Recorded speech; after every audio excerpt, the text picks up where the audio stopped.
Paz, família no barco, Everton por aqui para mais um vídeo no nosso canal. Embora esse vídeo não seja comum, esse estilo de vídeo não seja comum aqui no canal, que é um vídeo respondendo a alguma pessoa, alguma ocasião ou reagindo a algum fato, mas esse vídeo em especial eu recebi ele de diversas pessoas, então eu entendi que pelo menos para alguém era importante que eu falasse o que eu vou falar aqui, que é o vídeo do pastor Theo Hayashi reagindo a uma fala do Papa Francisco, uma fala que causou um burburinho, foi polêmica na ocasião que foi dita, mas já tinha até passado. Essa fala foi dita em setembro, dia 13 de setembro, quando o Papa esteve em Singapura para um diálogo interreligioso com alguns jovens ali. Duas coisas que precisam ficar claras aqui com relação a esse vídeo. Ele não tem o intuito de defender o Papa, nem tampouco de justificar a fala dele. Menos ainda de ofender o Papa. E também não tem o intuito de ofender o pastor Theo Hayashi. Diga-se de passagem, é alguém que inclusive admiro, até já acompanhei durante um tempo o trabalho dele no que diz respeito à evangelização no meio protestante. Já preguei uma conferência que ele também pregou, então o intuito também não é ofender nem ele, nem os irmãos protestantes. Qual o objetivo do vídeo então? É ser justo com relação aos fatos abordados no vídeo do pastor Del Hayashi.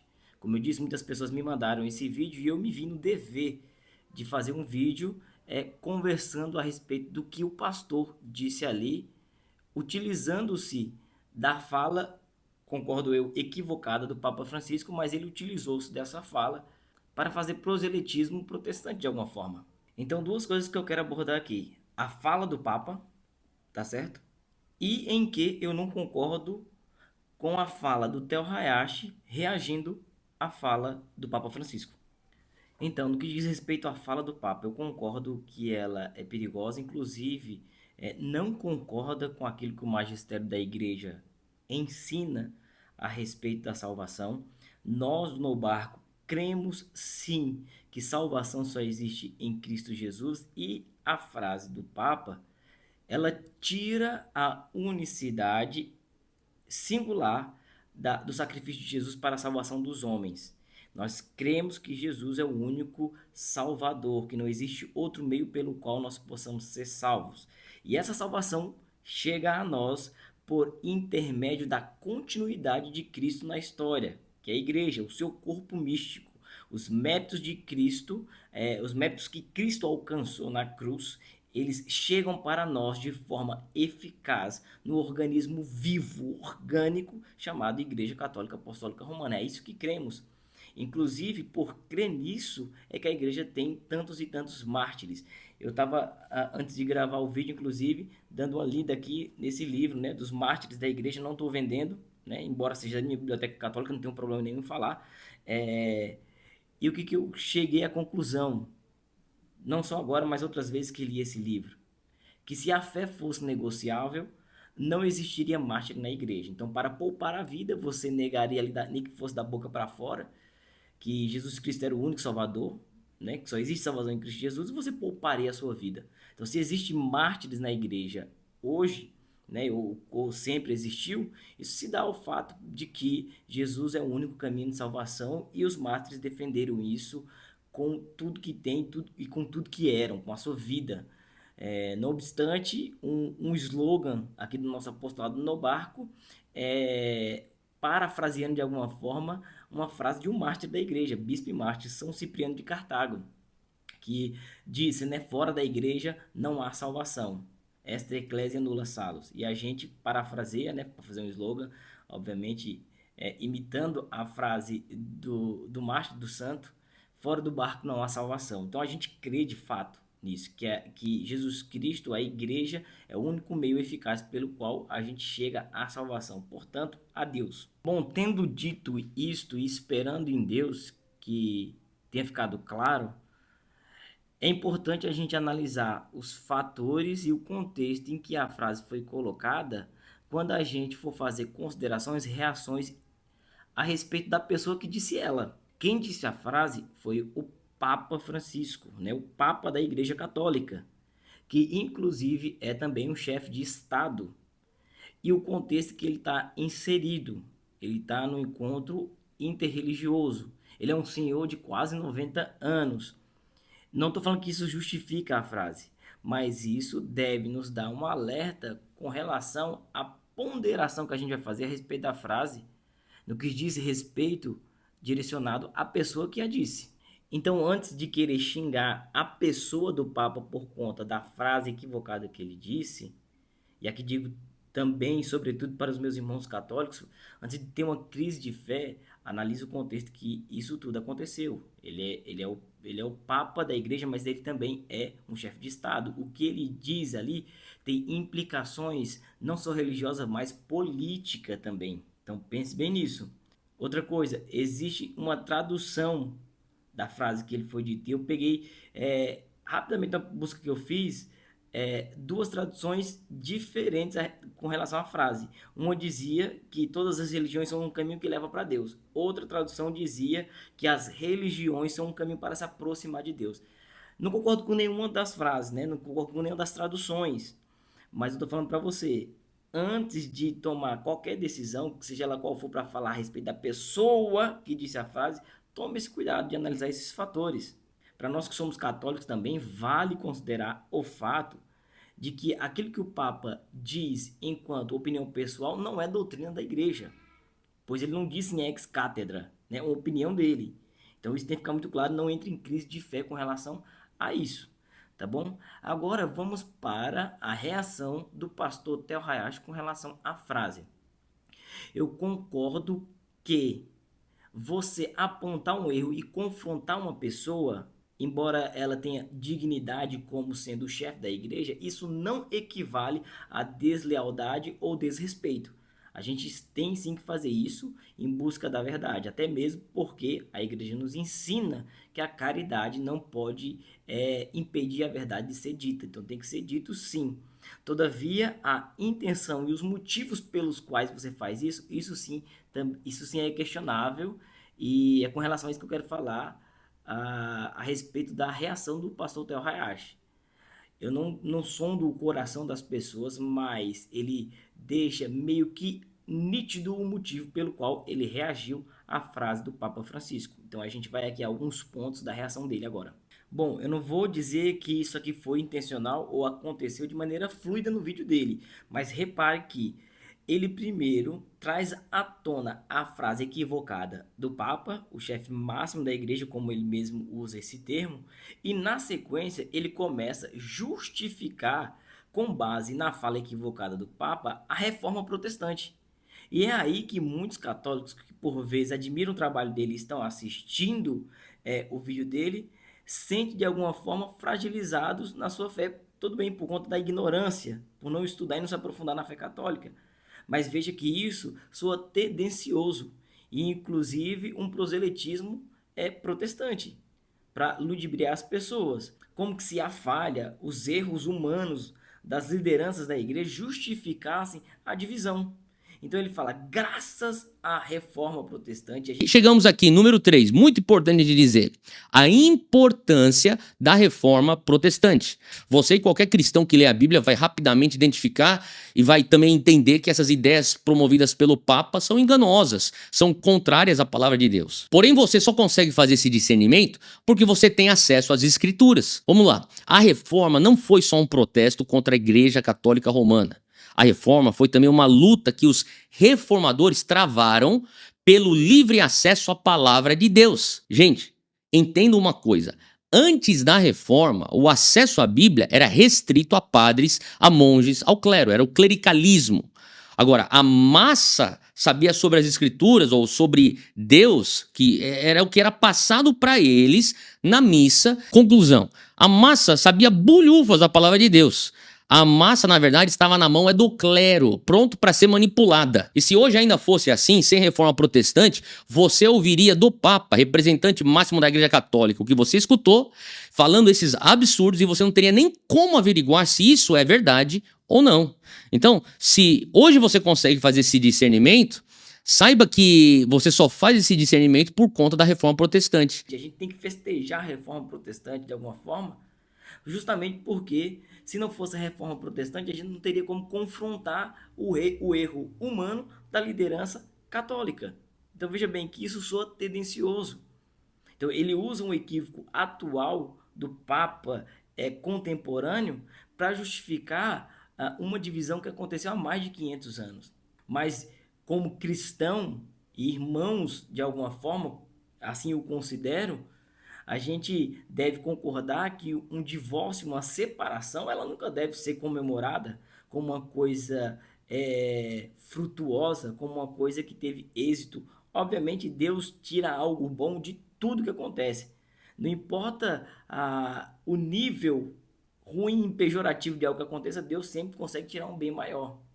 Todavia, também devemos concordar que melhor que Deus tire coisas boas de ações boas, que nossas ações boas gerem frutos bons. Então, ele justifica a reforma protestante tendo como base a fala atual do Papa. Então, isso soa para mim de alguma forma tendenciosa.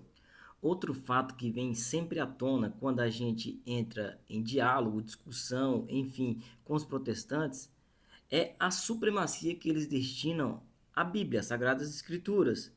E o pastor Theo Reacho diz nesse vídeo que se a gente tem a Bíblia hoje, a gente deve agradecer a Reforma Protestante. Ele atribui então o fato da Bíblia ser acessível a nós leigos a Martinho Lutero, com início pela Reforma Protestante, de tal modo que se não existisse a Reforma, a gente não teria a Bíblia.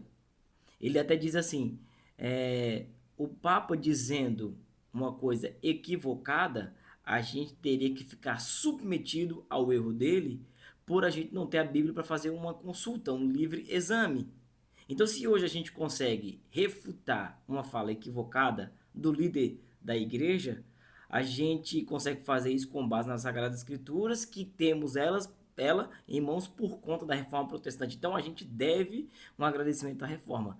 Só que assim, essa fala é equivocada e ela é carente de alguns dados, de alguns fatos históricos, por exemplo.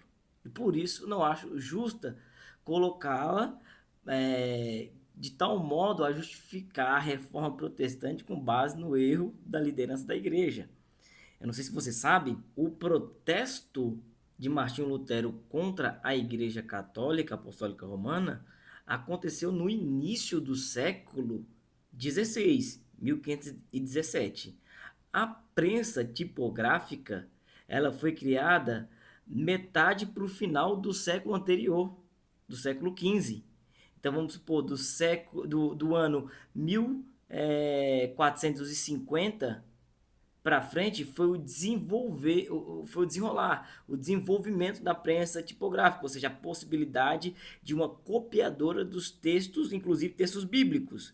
E a reforma protestante ela foi despontar, né, na conclusão dessa invenção, ao se tornar mais acessível a possibilidade de cópias. Então veja bem, você já está entendendo onde eu quero chegar.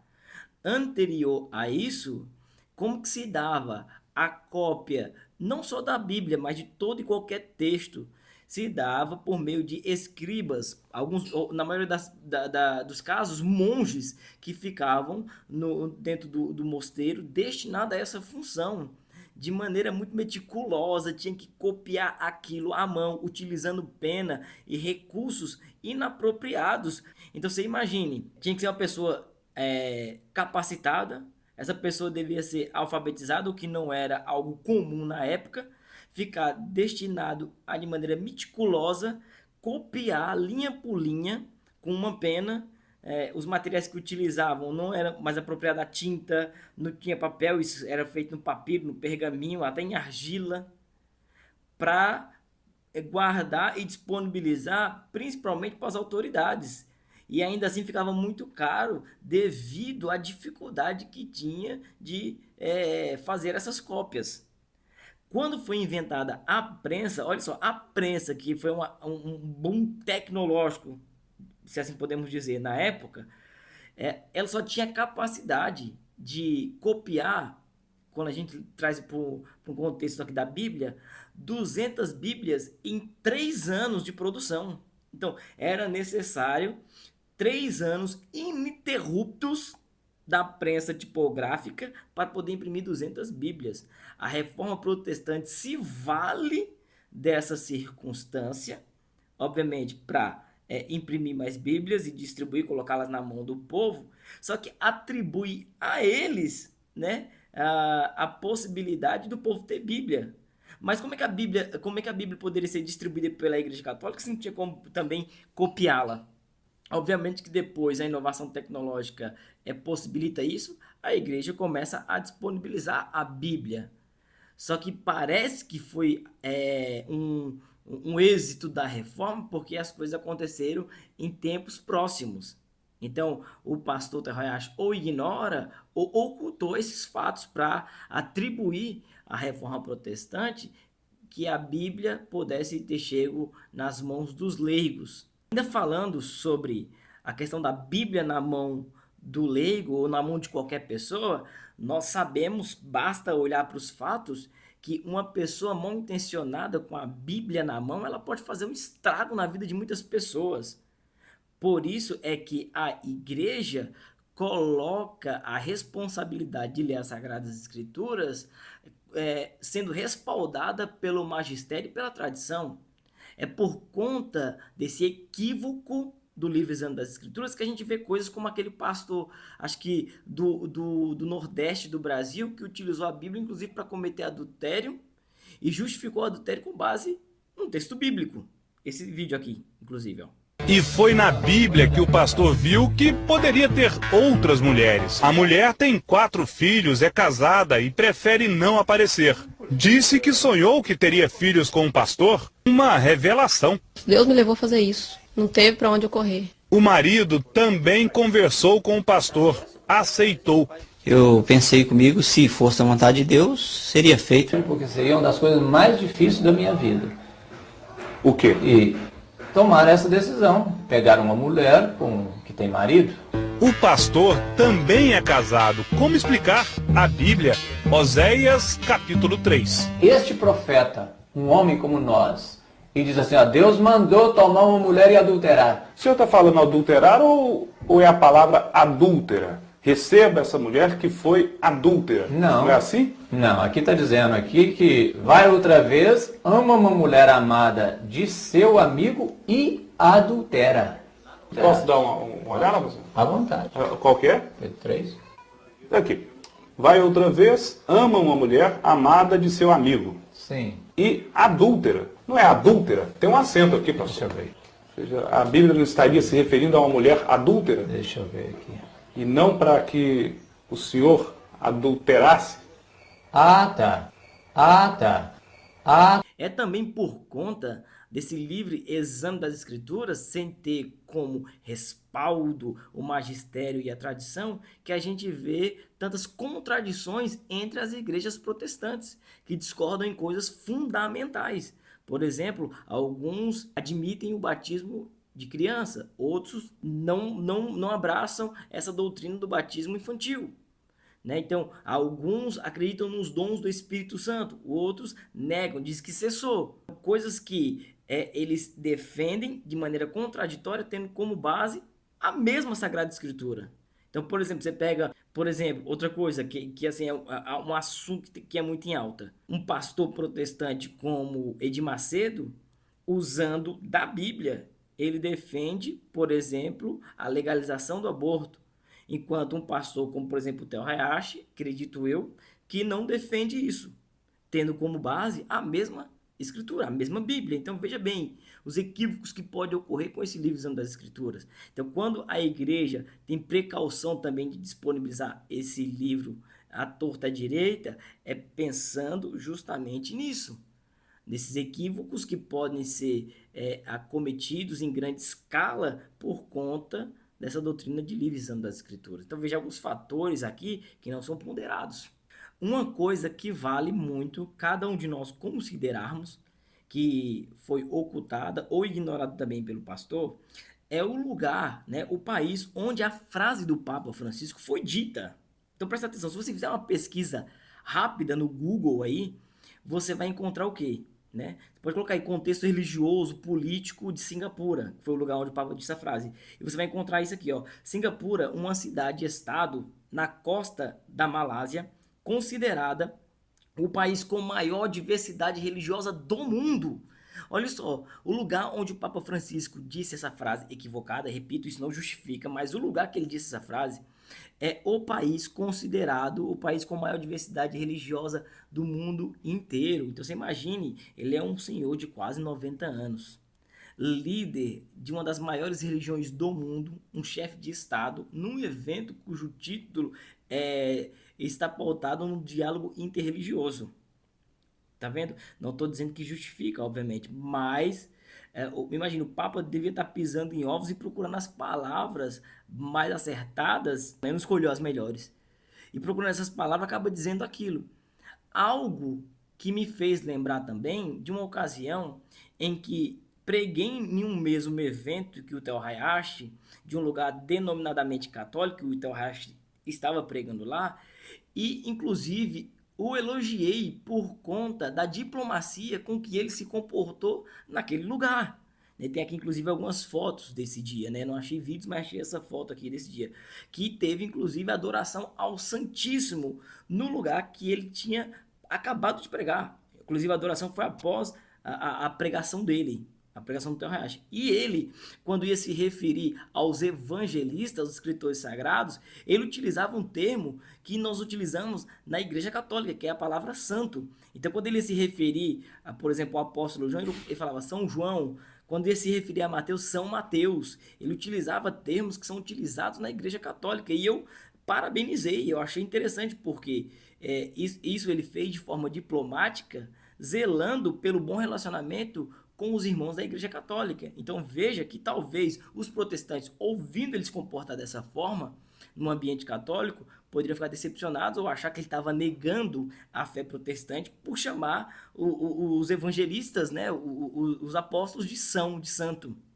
Veja bem, e está em um ambiente onde o Jesus Cristo na Eucaristia estava sendo adorado, uma vez que os protestantes não creem nisso. Ele estava lá nesse ambiente, né? Não colocou resistência àquilo que estava acontecendo.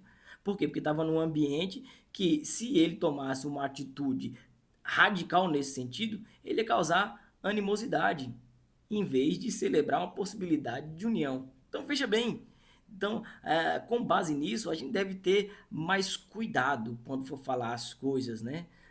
Pensar duas vezes. Vale dizer que se o Papa Francisco utilizasse daquilo que a doutrina ensina, o que a doutrina ensina? Que fora da igreja não há salvação. Fora dessa igreja deveria entrar também nessa lista todas as igrejas protestantes. De maneira ainda mais incisiva, as igrejas contemporâneas da qual o pastor Theo Hayashi é líder de uma delas. Porque o pastor Theo Hayashi não é líder de uma igreja protestante histórica. Veja bem, então, ao considerar e enfatizar que só na Igreja de Cristo existe salvação e, portanto, nós cremos que a Igreja de Cristo é a Igreja Católica, diríamos, então, que a igreja do pastor Theo Hayashi não consegue levar a salvação a ninguém. Tá entendendo? Se a gente afirma isso de maneira categórica, a gente arruma animosidade com ele. Se a gente tenta, de alguma forma, uma aproximação, não afirmando isso, também somos alvos de crítica. Então veja como que a gente tem que andar. Tá entendendo? Repito aqui que meu intuito não é ofender. Admiro o trabalho do pastor Theo Hayashi. Eu sou entusiasta da unidade entre os cristãos, mas em favor de muitos irmãos católicos que possam ter ficado confuso ou ter tido algum tipo de crise por ver o vídeo do Theo Hayashi, é que a gente se propôs a fazer esse vídeo. Eu espero que tenha ajudado você, espero que tenha ficado claro. Coloque aqui nos comentários o que você achou, também para me ajudar. Eu não sou o dono da razão, estou aprendendo a cada dia, por isso esses comentários são muito importantes, tá? Peço a você que curta, comente e compartilhe esse vídeo, principalmente com os católicos, para ajudá-los de alguma forma.